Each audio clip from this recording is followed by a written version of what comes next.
And welcome back to Tomb Raider Anniversary. So, Laura can also strut around nicely and have a walk, which is basically much more fitting to the catwalk.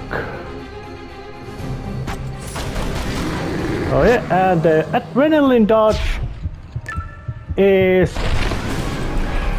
you could say, the bread and butter most important maneuver of this game's combat. Meaning that most battles involve about getting enemy provoked with some gunfire, and then once that's happened, then they do the vertical berserker charge or whatever they're gonna do the charge. You're gonna do the adrenaline dodge and kill them instantly. That's gonna be used in boss fights as well. Yep, the game has boss fights. Not many of them, and they are, I would not call them really good, as much as you could say video game boss fight design goes, but they are of course decent enough and they do work just fine. So, but what I find very nice detail about Tomb Raider Anniversary is that these levels, at least in the narrative segments of this, because hey, all of this game does not happen in Peru, are, you could say, they are interconnected. There is no any kind of separate transition between, for example, mountain caves and city of current stage of city of Vilcabamba. They are both organically follow each other as much as level design goes. And the bear was gunned to death. So yeah. And compared to the original one, which had a way, you could say, much more feeling of being running through the caves, this one has more organic feeling because the sky can be seen above. But it is not, you could say, truly that big deal regarding the stage and its basic design. Oh yeah, but there's a couple of buildings and there would be water segment. So, let's dive in and see what's going on. Nothing special around here. Let's just get surface to get myself oriented. And now as I'm here, start swimming. And I do remember that the original water segment was a bit more complex, as if there was two directions for you to go. Although both did have water ending, you could do it. And interestingly enough, Laura also gets drenched once she gets out of the water. Oh, but let's just open up this just in case. And jump in and jump through here, and once again Laura is over here, but now I can just blast out the building, and there's all kinds of stuff around here. So let's just grab the cube. And in the original one it was quite I was stuck in the original one with this little, you could say, puzzle or matter for a long time, because I didn't figure out that what the grabbing animation meant. It felt more like something that Laura's gonna just gets very angry about something when she grabs the box. And in that the boxes were usually quite huge, bulky looking things, so it was kind of humorous to see things carry. And there's a shotgun and a key, village key. Yeah, they got names now. There most likely is something big and important up there, but not that important because there's this suspicious climbing pole around here. So let's just try jumping to it.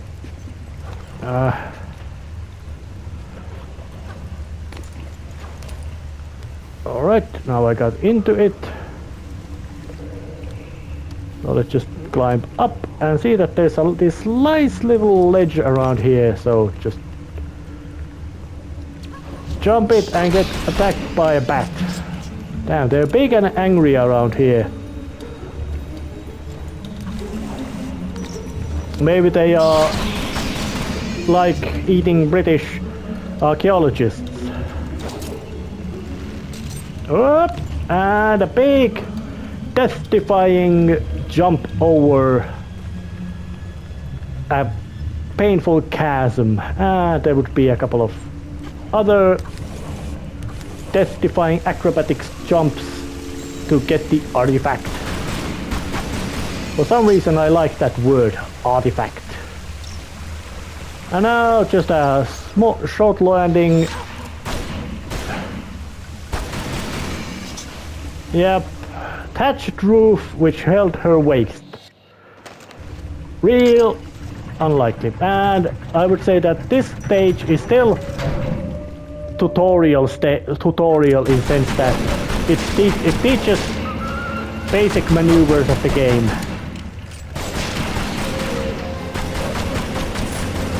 Alright, wolf coming. And enemies can't fall into water, bodies of water. I just noticed that. But there would be another of these kind of big Inca structure building things. And of course there would be a big block to get how to get away. So, a pool of water, conveniently working as a way to avoid smashing into ground to a painful death.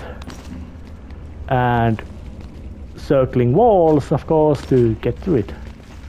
This kind of, you could say, death-defying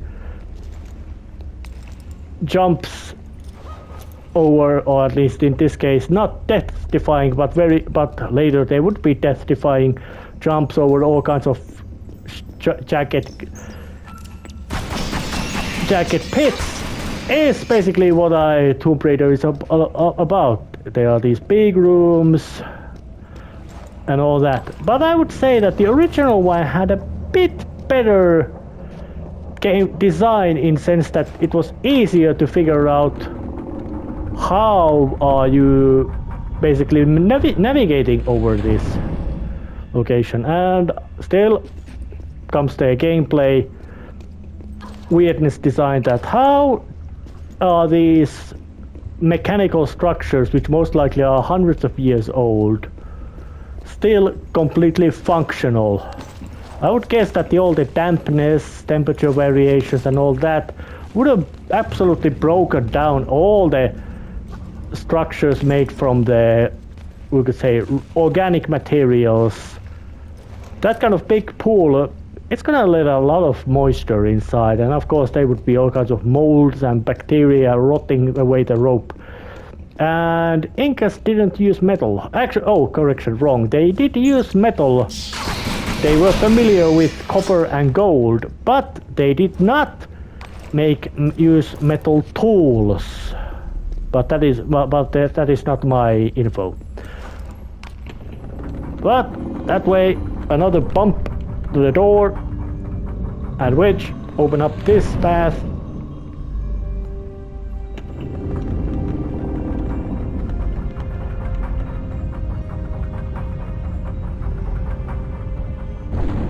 Another big rumbling to open up the big door, and walking through the door as expected.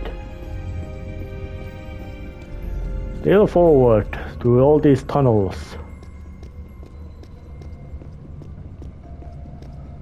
To another location. More of these, you could say, tutorial stages, tutorial matters, and in this time it is the matter of the sliding routes. And of course then there's the damn it. And an immediate punishment via method of getting Attacked by wolf if you fall down here. But there's a crate to drag over here, all over here too, so you can try again. I just wanted that first aid box. Otherwise I would not have fallen into this place on purpose. And nicely enough, these grabbable ledges are usually quite prominently in color and design, so it's quite easy to know where Laura can jump. And those block jumping pole puzzles are there's gonna be few very annoying ones later in the game, but not at this phase. This is still the, you could say, tutorial stage of the game, so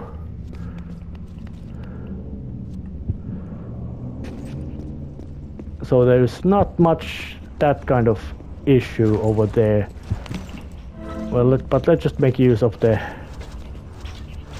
first aid kit, because now the puzzle is made a bit more complex with addition of spike throwers. But they are not that necessary to avoid, because, well,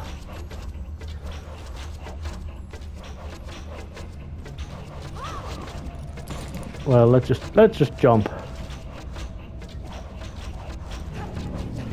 and get over the pole and jump over it.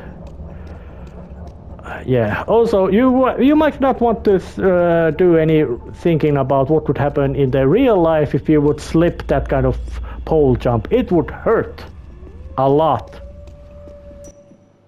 But got through this stage with practically no problem at all. So, continuing next time. See ya.